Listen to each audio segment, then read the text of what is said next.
Do genuíno evangelho. Então o detox, gente, o detox está muito na moda, vira e mexe tem algum programa de televisão falando sobre. O que é o detox? É uma dieta que se baseia no consumo de frutas, hortaliças, água e chás, ou seja, mistura de sucos e chás. Seus seguidores acreditam que o consumo destes alimentos ajuda no funcionamento dos rins e fígado, e com isso promove a eliminação de toxinas acumuladas no organismo.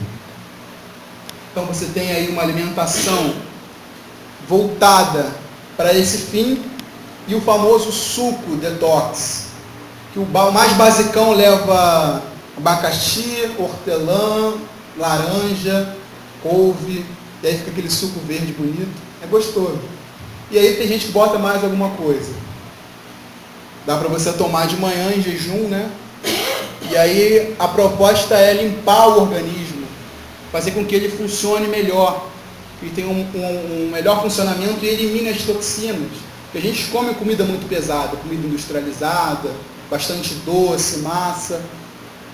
E esse tipo de dieta ajuda nesse sentido.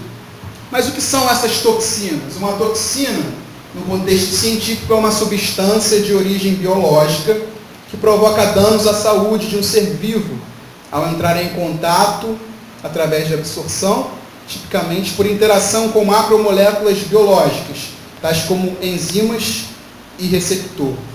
Ou seja, a toxina faz mal. Faz mal para o nosso corpo, faz mal para a nossa saúde. Mas hoje a gente vai falar do detox para a alma. Então eu vou aqui introduzir você no que seria esse conceito de alma. A palavra alma tem origem no vocábulo grego psique, que é um prefixo que dá origem à palavra psicologia, psicanálise, psiquiatria, psicológico e etc. Na mitologia grega, psique é uma deusa que simboliza a personificação da alma. A alma é o centro das nossas emoções. Ela está ligada aos nossos sentimentos, nossos pensamentos, o nosso psíquico, o nosso inconsciente, o nosso psicológico. Então, tudo que diz respeito ao interior humano, à subjetividade humana, diz respeito à alma. E eu ouso dizer que nós, na contemporaneidade, nessa realidade pós-moderna, fazemos muito mal à nossa alma. A gente ainda não aprendeu a tratar bem a nossa alma. Isso independe de credo religioso, independe de classe social. Então eu venho trazer hoje as 5 toxinas nocivas à alma. Claro que existem muitas outras, mas hoje nós vamos tratar de 5 toxinas nocivas à alma. A primeira delas, o legalismo. O que é o legalismo, gente? Legalismo é um posicionamento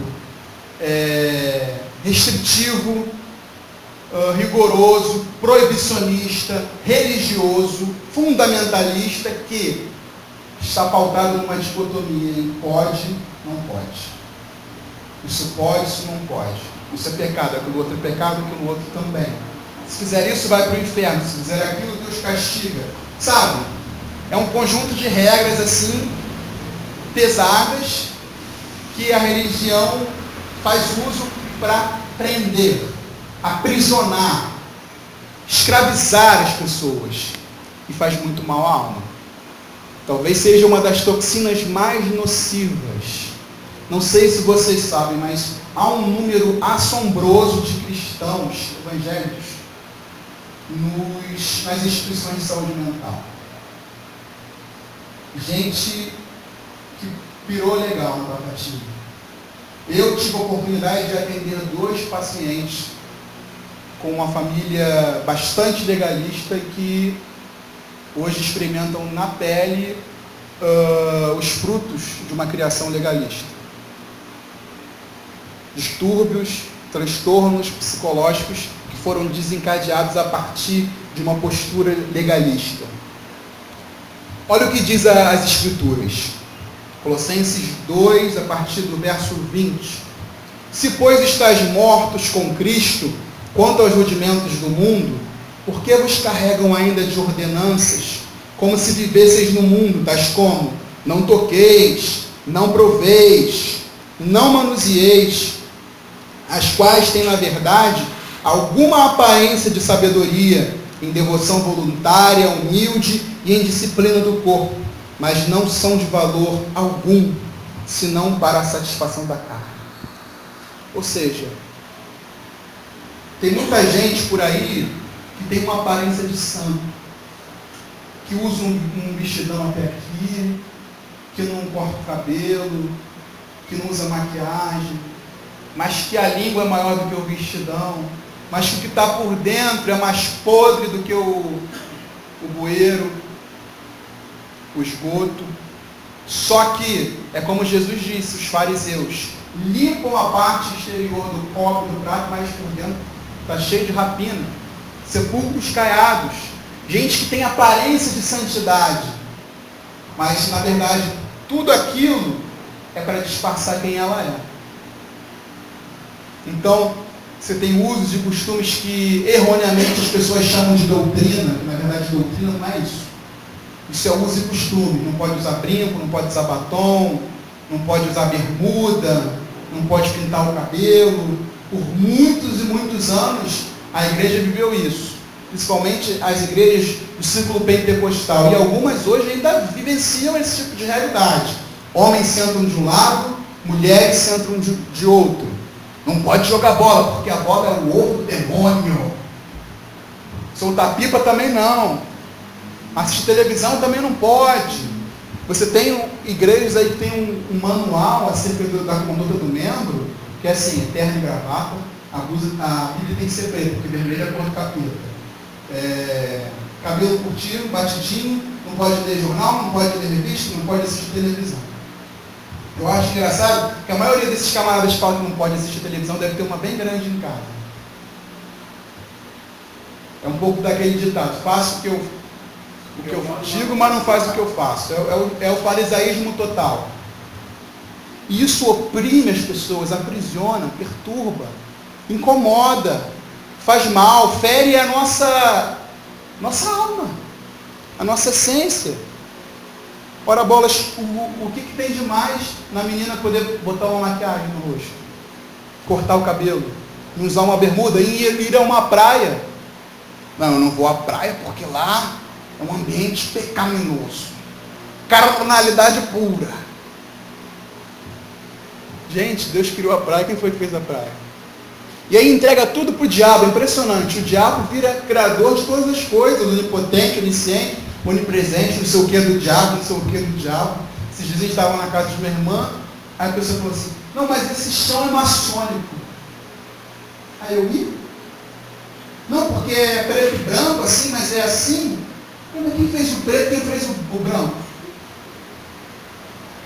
Gente, as pessoas entram, sabe, numa neurose, numa confusão, numa prisão, numa cadeia assim horrorosa. A Bíblia diz que foi para a liberdade que Cristo nos libertou. Se, pois, o Filho vos libertar, verdadeiramente sereis livres. Onde há o Espírito do Senhor, aí há liberdade. E são coisas assim, absurdas. Recentemente eu escrevi um artigo, eu tenho um blog, não sei se você sabe, que se chama Evangelho Sem Censura. De vez em quando eu escrevo algumas coisas lá, geralmente semanalmente. Eu tenho um esforço para toda semana escrever um artigo. E aí, eu lembro, quando eu namorava a Melina, a gente chegou a ler um artigo de um ministério aí, que falava assim: namoro não pode beijar. Porque até namoro eles já colocaram como se fosse do diabo. Que você não tem que namorar, você tem que cortejar. O máximo que pode é pegar na mão. Tem que conversar, não pode beijar, não pode abraçar. E aí você tem gente que segue isso tão à risca que só beija depois de casa. Bom, se a pessoa decidiu viver assim, desse modo, beleza. Agora, não quero colocar isso como regra para geral. Porque não dá, não pode. Até porque fica difícil diferenciar quem é amigo e quem é o namorado, né? Porque você só pode pegar na mão. E aí o camarada falava assim: não, porque quando você beija, você está fazendo sexo.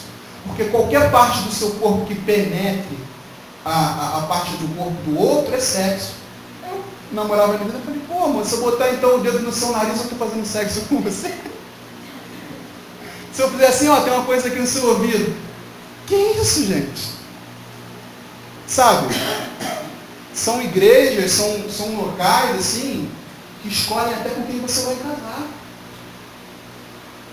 Para você namorar, o pastor tem que autorizar, abençoar. Se não for assim, ele amaldiçoa e escolhe quem casa com quem e diz o que faz e o que não faz na cama. São coisas assim absurdas, controla a tua vida. Tem aí um tal de negócio, vocês já ouviram falar, de cobertura espiritual. Não, fulano não é cobertura espiritual. Aí você, tudo tem que contar para o fulano. Tudo que acontece contigo tem que contar para o fulano.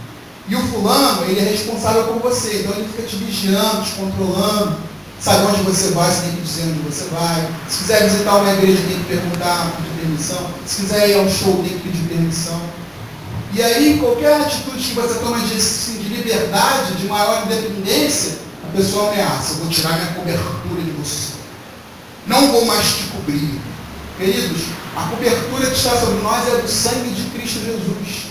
E mais nada é suficiente. O sangue de Cristo me cobre. Eu não preciso me colocar debaixo de julgo de ninguém. E aí eu me recordo de um amigo que quando fez 18 anos ele queria fazer faculdade.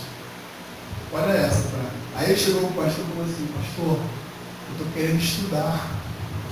Aí o pastor disse, vem cá, meu amigo, você quer estudar ou quer ser homem de Deus?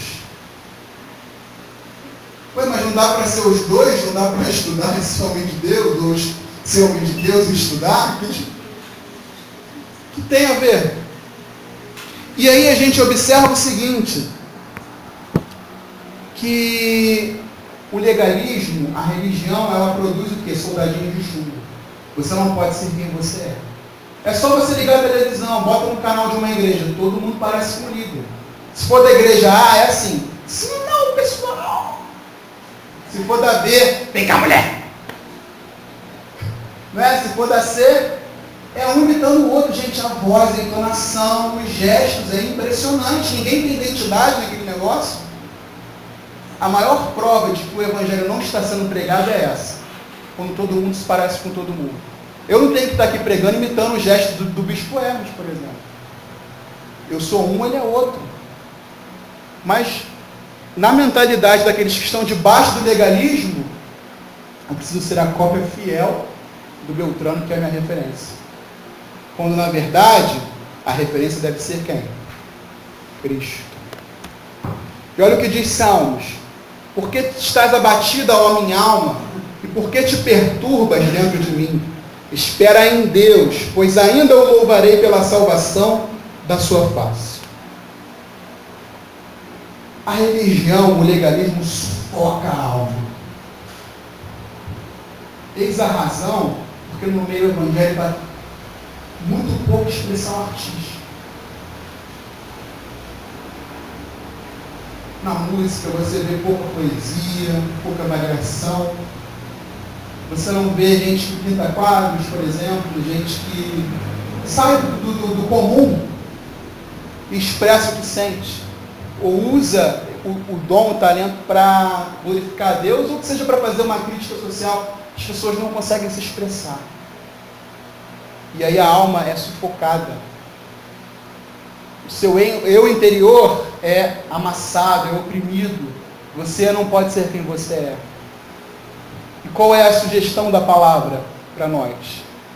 Chama a tua alma para bater um papo. Chama ela para conversar. Olha o que o salmista diz. Por que estás abatido, a minha alma? Por que te perturbas dentro de mim? Isto é, o que está passando aí dentro? O que você está sentindo? O que você precisa? O que você quer? E a gente, na nossa jornada cristã, provavelmente não tem a oportunidade de ser grato a Deus pelo que nós somos. Não estou dizendo que nós somos maravilhosos, perfeitos, não. Mas a Bíblia diz no Salmo 139 que Ele, no ventre da nossa mãe, Ele já tinha nos tecido, nos moldado, nos separado. Cada detalhe do nosso ser foi meticulosamente planejada. Mas a religião, o legalismo não te dá brecha para você ser grato pelo que você é. Você já parou para pensar quantas qualidades Deus te deu? Quantas aptidões, talentos? Será que você pode ser grato por isso? A gente fica muito focado no que a gente precisa ser. Mas quando a gente aceitar o que nós somos, aí nós estaremos preparados para ser o que queremos. O primeiro passo para a mudança é você aceitar a sua condição. Quando você aceita quem você é, você pode mudar. A gente precisa aprender a tratar melhor a nossa alma e extirpar qualquer raiz de legalismo, porque a graça nos faz livres. Não somos mais regidos pela dicotomia pode ou não pode, mas sim por uma consciência regenerada, uma consciência iluminada pelo Espírito Santo. Amém? Amém. A segunda toxina, olha ela aí. A inveja. Provérbios 14, versículo 30. O sentimento sadio é vida para o corpo, mas a inveja é podridão para os ossos. Queridos, a inveja é terrível. Quando você sente inveja, você acusa Deus de ser injusto. Você deseja ter o que o outro tem. E a inveja talvez seja a única criação de Satanás. Ele foi o primeiro invejoso. Ele foi o primeiro a querer ser o que ele não era e a querer ter o que ele não tinha. Quando a gente entende a graça de Deus, a gente se sente satisfeito. Paulo não ouviu: a minha graça te basta. Quando a gente entende a graça de Deus, não há espaço para a inveja, porque nós percebemos que nós recebemos muito mais do que nós merecíamos. Tem uma passagem em Romanos que diz assim: você deve chorar com os que choram e se alegrar com os que se alegram. Você chorar com os que choram é mais fácil do que se alegrar com os que se alegram, sabia? Por quê?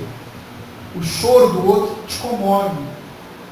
Você se sente impelido, comovido a chorar com ele. Agora a alegria pode despertar a inveja. Se alegrar com os que se alegram é difícil, porque ele pode ter recebido justamente tudo que você estava esperando. E aí vem aquele questionamento: mas por que ele? Por que primeiro ele e não eu? Por que o Senhor deu para ele e não para mim? E coisas do tipo. A inveja não deve habitar os nossos corações. A gente deve ter esse discernimento. Quando sentir a inveja, Senhor, me perdoa, eu não quero ter esse sentimento não. Tudo que o Senhor tem para mim está destinado para mim, vai chegar até mim. Eu não preciso querer o que é de ninguém.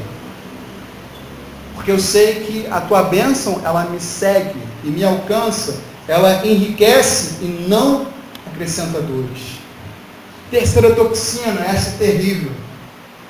A ansiedade. Talvez seja o mal do século.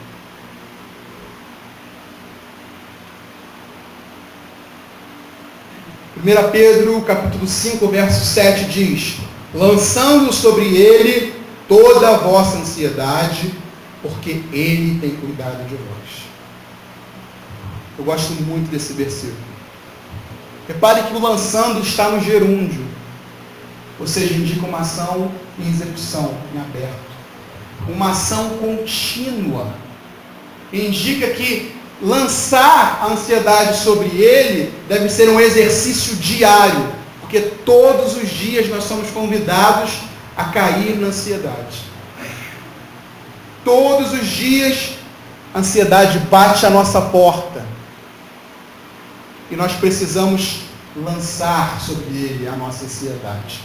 A ansiedade, ela é inerente à nossa existência. Porém, ela deve ser num nível ótimo, razoável. Pouca ansiedade é ruim, porque é a ansiedade que nos move, que nos motiva, que nos impulsiona a fazer as coisas. Mas pouca ansiedade faz com que nós venhamos estagnar, ficar na inércia. Daí algumas pessoas entram em depressão, melancolia, com a ansiedade baixa. Mas também muita ansiedade, excesso de ansiedade, faz mal. Prejudica o nosso organismo, nosso fisiológico, mas também prejudica a nossa mente. É danoso, daí você tem inúmeros transtornos. Transtorno de ansiedade generalizada, toque, fobias, ataque do pânico, etc. Tudo derivando da ansiedade. E essa figura não está aqui por acaso. Eu gosto de tomar como analogia o atleta de arremesso de peso. Que ele pega aquele peso, faz toda a força possível para arremessar aquele peso o mais longe possível. Assim nós devemos fazer. Esse peso é a ansiedade que nos sobrecarrega. Você deve colocar aí nos seus braços, girar e arremessar. Só que ao invés de arremessar para longe, você tem um destino certo, um alvo certo, que é Cristo. Então você lança para Ele como se você estivesse desfazendo de algo que não presta. Como se você estivesse jogando lixo pela janela. Joga mesmo em direção a Cristo. Porque a sua ansiedade me levou na cruz. Sabe aquela personagem? Isso não te pertence mais? A ansiedade não te pertence mais. Deus quer que tenhamos um nível ótimo de ansiedade para que nós possamos funcionar bem.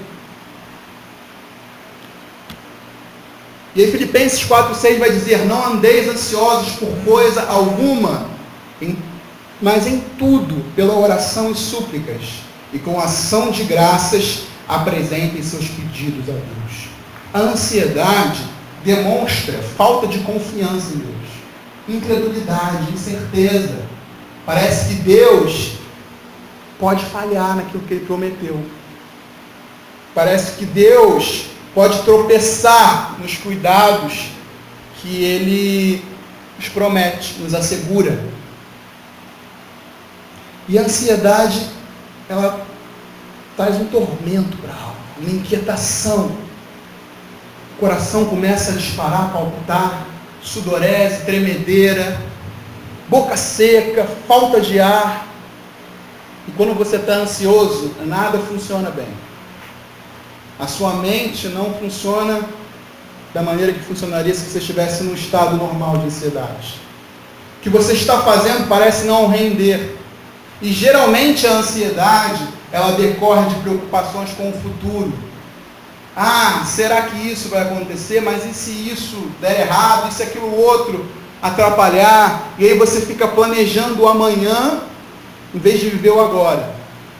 Está aqui, mas pensando lá na frente, nas probabilidades, nas hipóteses, no que pode acontecer de catástrofe, no que pode dar certo, no que pode dar errado, numa tentativa de prever o futuro, de controlar o que vai acontecer no amanhã. Jesus disse: a cada dia basta o seu mal. Isto é, viva o aqui e agora.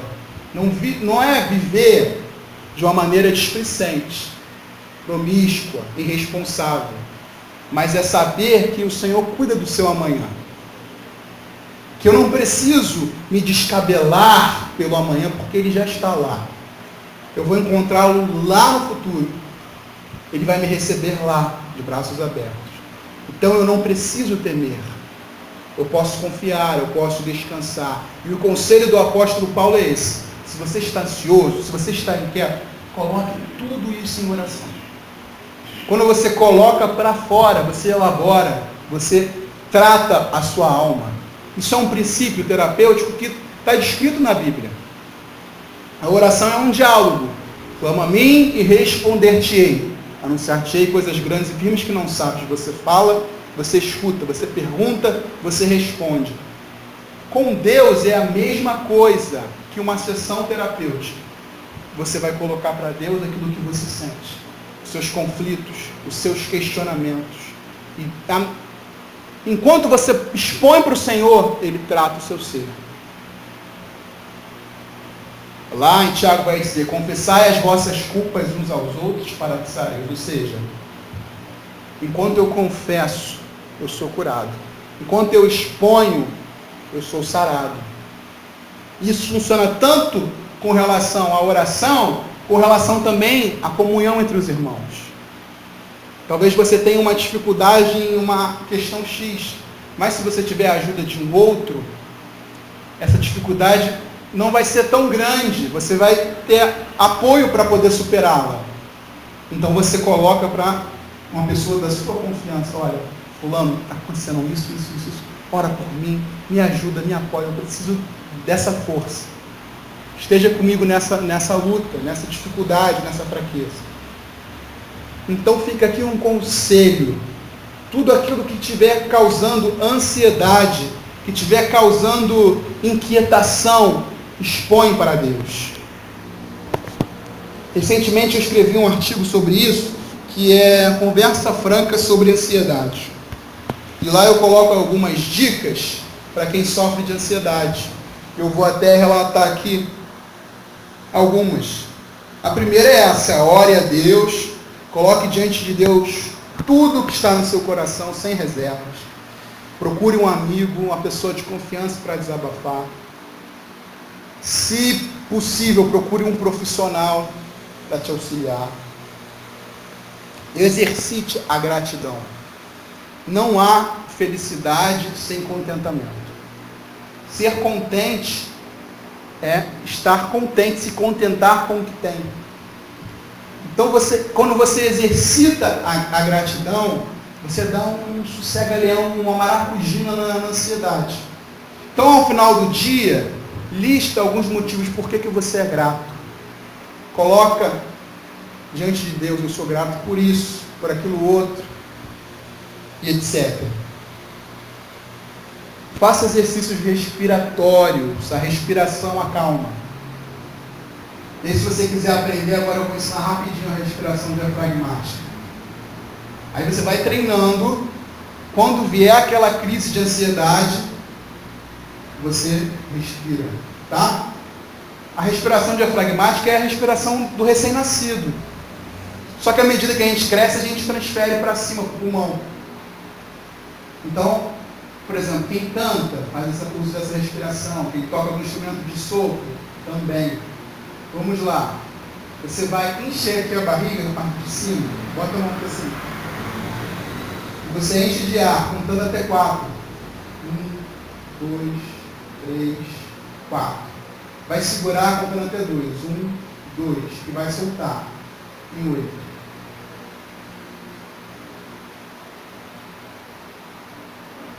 Difícil?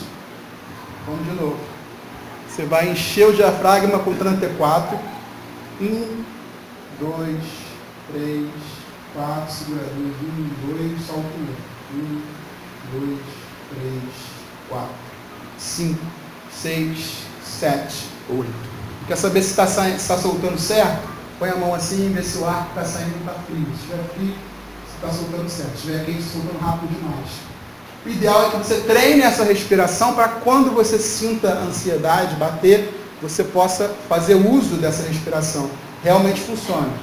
Tá também com insônias, todo dolorido lá, cansado do trabalho. Faz essa respiração deitado, rapidinho você vai pegar no sono. Deixa eu ver se tem mais alguma dica aqui. Tem. Essa daqui é para quem gosta do meio ambiente. Estabeleça uma relação com a natureza.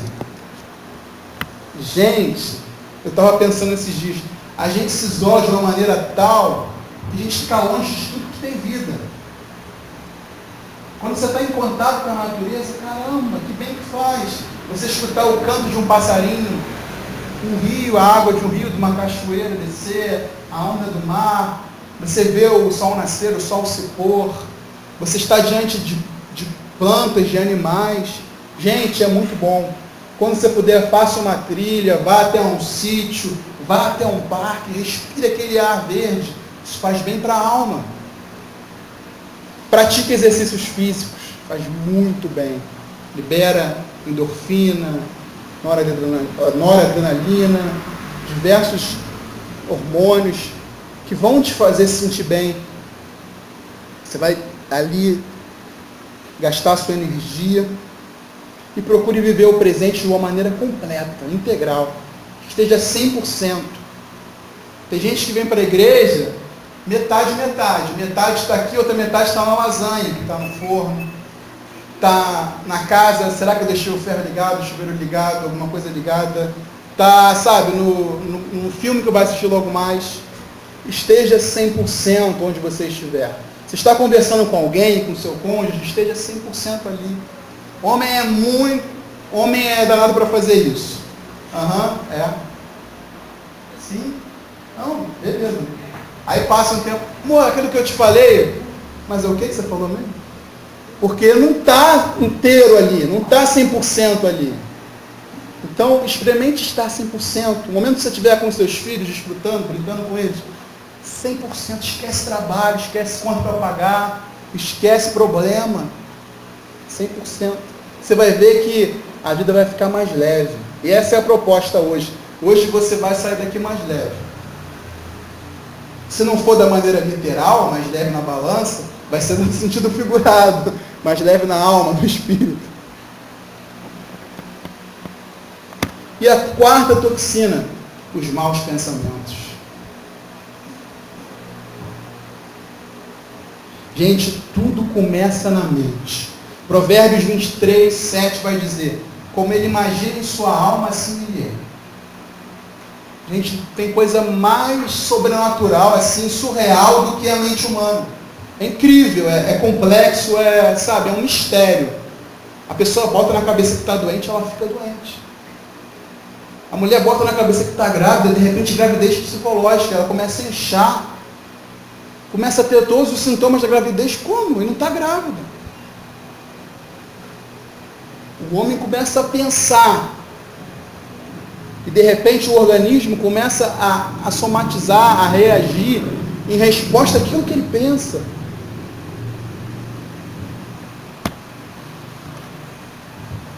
Veja o que diz 1 Coríntios, capítulo 2, verso 16. Mas nós temos a mente de Cristo. Precisamos todos os dias reafirmar isso. Nós temos a mente de Cristo. A nossa mente deve ser a oficina do Espírito Santo, o escritório do Espírito Santo, onde ele pode elaborar ideias, onde ele pode trazer planos, estratégias, palavras de sabedoria, insights, onde ele pode usar a sua criatividade. Nossa mente não deve ser o esgoto do diabo. Nossa mente deve ser o escritório do Espírito Santo. Veja o que diz Isaías 26, verso 3. Tu conservarás em paz aquele cuja mente está firme em ti, porque ele confia em ti. A nossa mente é um campo de batalha. Agora mesmo está acontecendo uma guerra na sua mente. Inúmeros dardos estão sendo disparados. Inúmeros pensamentos estão ali flutuando, cercando, sondando. Inúmeras propostas de divagação. E nós devemos domar a nossa mente, discipulá-la, treiná-la. É como aquela historinha do passarinho que pousa na árvore. Você não pode impedir que ele pouse, mas pode impedir que ele faça ninho. Veio um pensamento ruim, você não tem que deixar ele fazer morada. Ele vem, mas vem de passagem. Opa, isso aqui não faz parte da minha realidade. Isso aqui não é meu. Agora, se você pega ele para si, ele volta, faz morada, estabelece uma fortaleza, um castelo, cria raiz. E como tem gente sofrendo com maus pensamentos? É pensamento de morte, de desastre, de derrota, é pensamento de dúvida, de incerteza, de baixa autoestima, de incapacidade, de condenação, de culpa.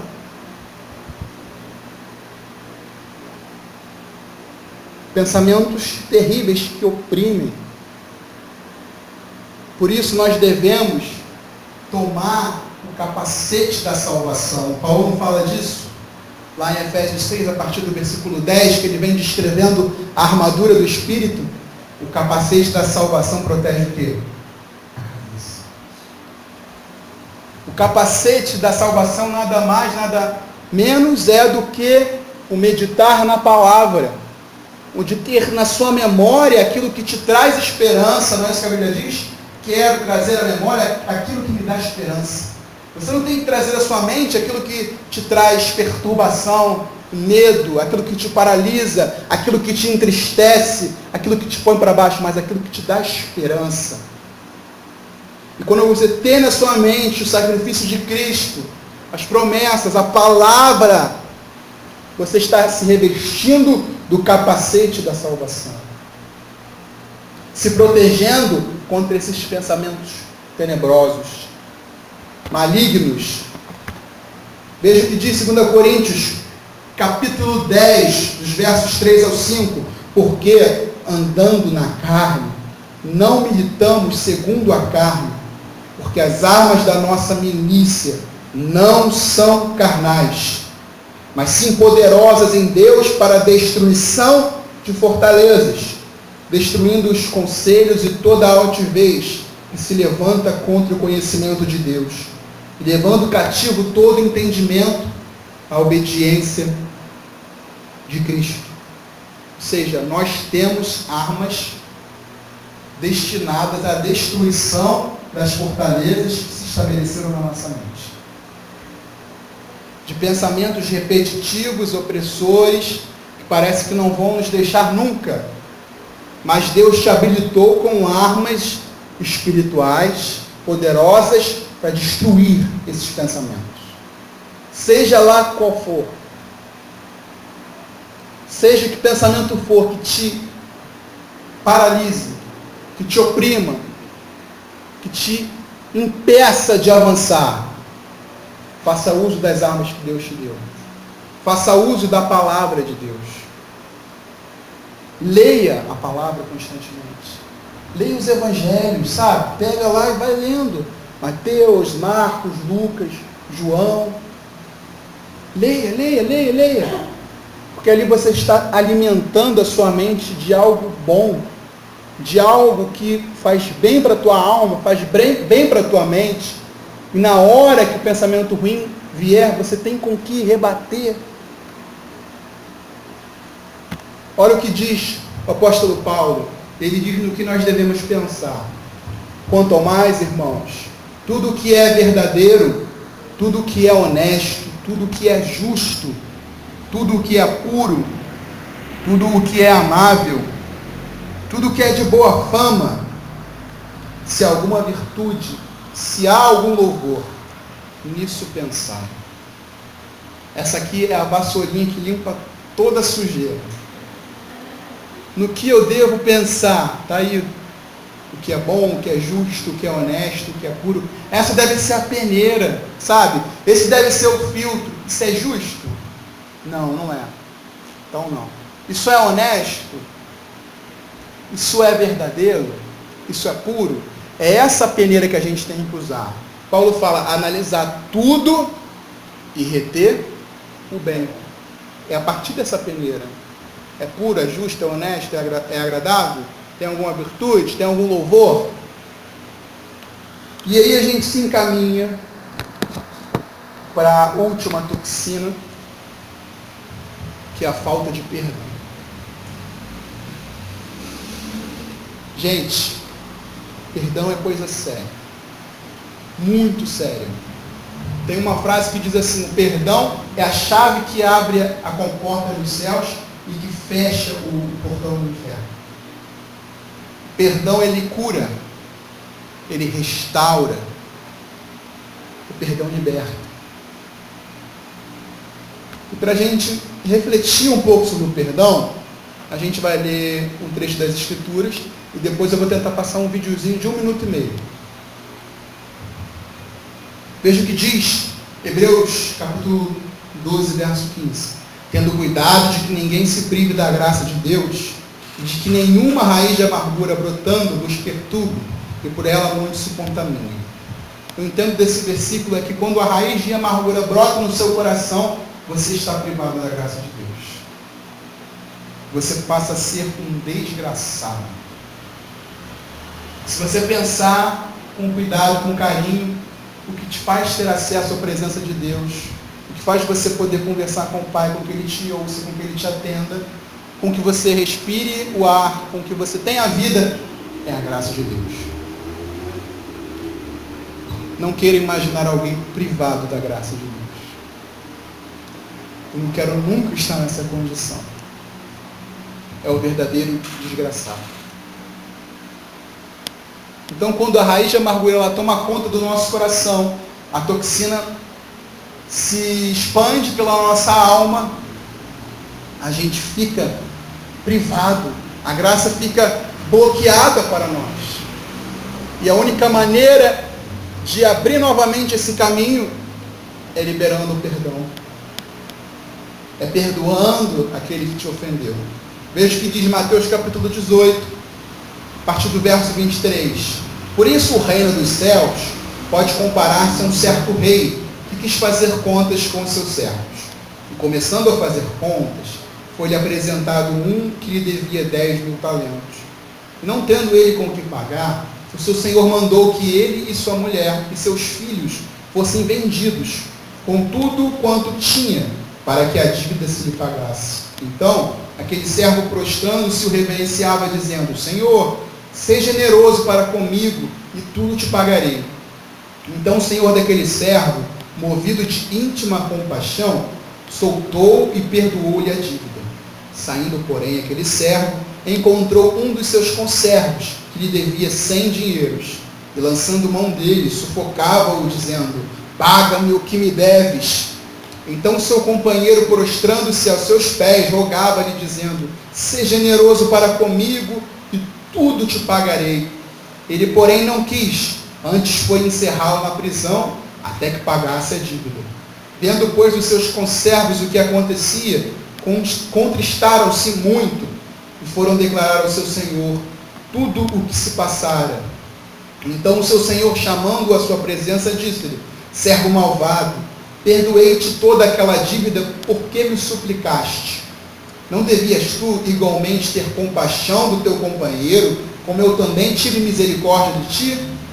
Indignado, seu senhor o entregou aos atormentadores, até que pagasse tudo o que lhe devia. Assim vos fará também meu Pai Celestial, se do coração não perdoardes cada um a seu irmão as suas ofensas. Aquele primeiro devedor representa todos nós. Nós tínhamos uma dívida que não tínhamos condição de pagar, mas fomos perdoados da dívida. E então, alguns devedores se apresentam até nós. E qual deve ser a nossa postura, a nossa atitude em relação a eles? Condenar? Não perdoar a dívida? Ou perdoar como fomos perdoados? Não é isso o que diz a oração do Pai Nosso? Perdoar as nossas dívidas, assim como nós perdoamos aqueles que nos têm ofendido. Quando nós perdoamos, nós expressamos a graça de Deus. Nós só podemos perdoar ao outro porque primeiro nós somos perdoados. E tem muita gente que sofre por conta do perdão. Quem sofre mais não é quem ofendeu, é quem ficou ofendido. Porque fica presa àquela situação, amarrada àquela situação. Aquele que te ofendeu nem lembra mais, mas aquele que foi ofendido, sim. E enquanto ele não perdoa, ele fica preso lá atrás naquela situação.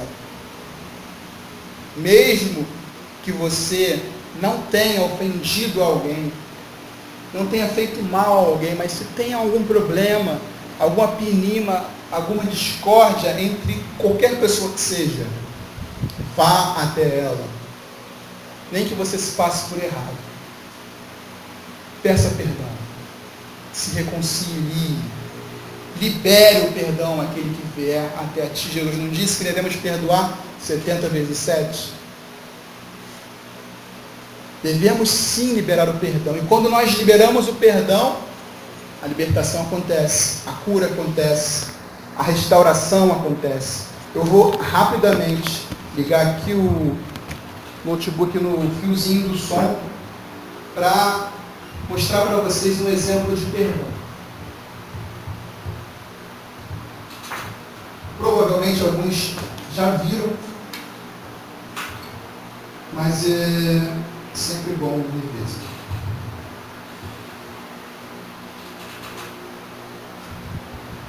Quem não viu vai se espantar com a atitude dessa pessoa.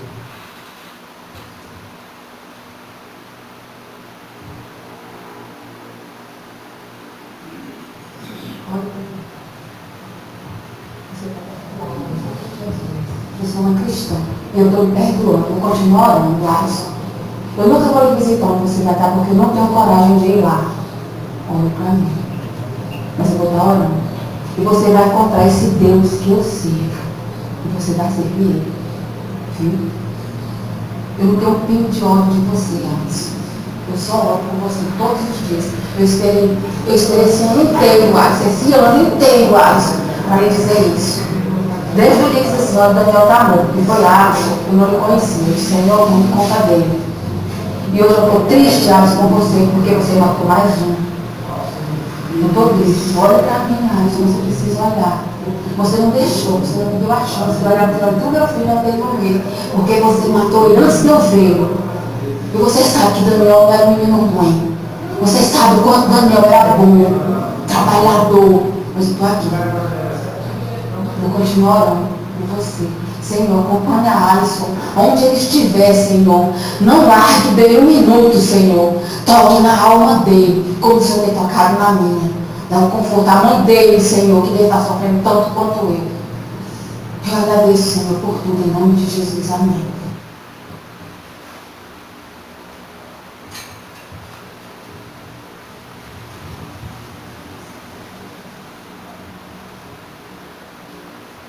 Então,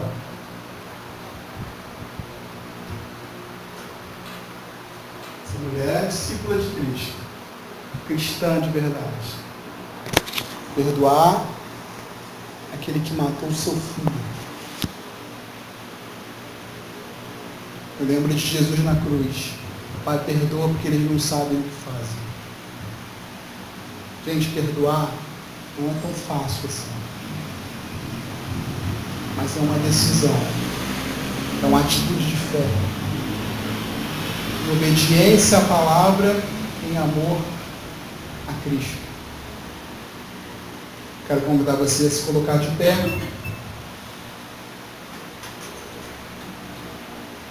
Que a nossa alma possa ser hoje livre destas 5 toxinas.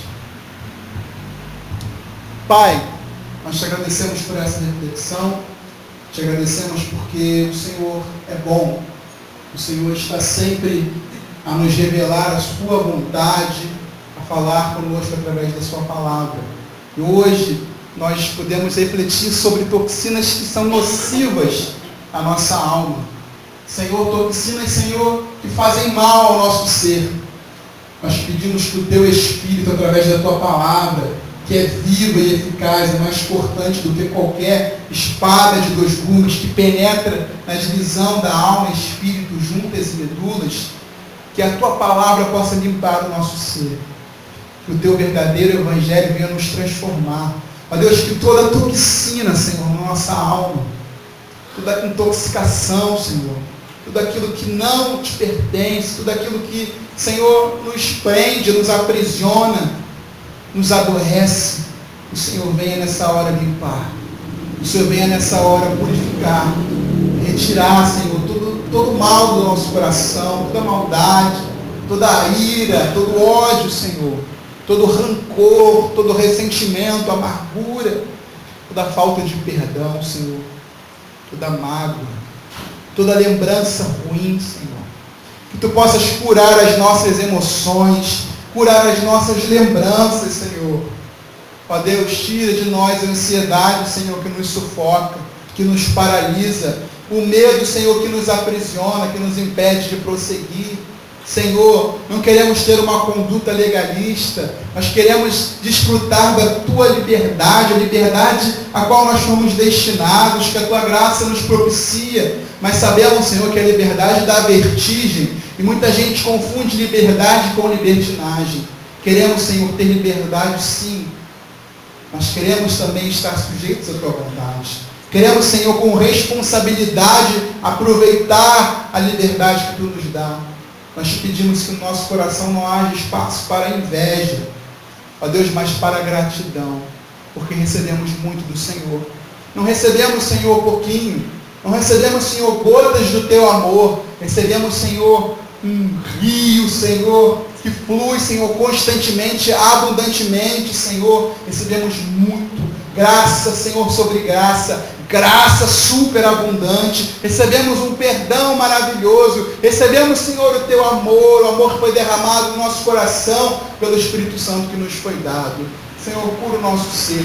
Se porventura, Senhor, alguma doença, Senhor, se manifesta já no corpo, por conta, Senhor, da alma enferma, por conta dos maus pensamentos, que o Senhor venha tratar na raiz, ó Pai. Limpa a nossa mente. Nós temos a mente de Cristo Jesus. Nossa mente não é um esgoto. Nossa mente, Senhor, não é, Senhor, cativa a nada desse mundo. Não é refém de pensamentos ruins, de pensamentos de derrota. Mas a nossa mente, Senhor, ela é Tua. Reviste então, Senhor, com o capacete da salvação. Nos dá os Teus pensamentos. Que a nossa mente venha estar voltada para Cristo, para a Sua palavra, na menção daquilo que Tu fizeste por nós na cruz do Calvário, Senhor. Guarda a nossa mente, guarda o nosso coração. Senhor, em nome de Jesus, purifica o nosso ser. Nos transforma, Senhor. Trabalha em nós. Possamos sair daqui, ó Deus, limpos, leves, Senhor. Sabendo que a nossa alma, Senhor, ela é tratada por Ti. Ela espera em Ti, ó Deus. E todas as vezes, Senhor, que estivermos aflitos, podemos recorrer à Tua presença para expor as nossas necessidades, as nossas inquietações. Pai, abençoa o Teu povo, em nome de Jesus. Amém. Queridos, a gente já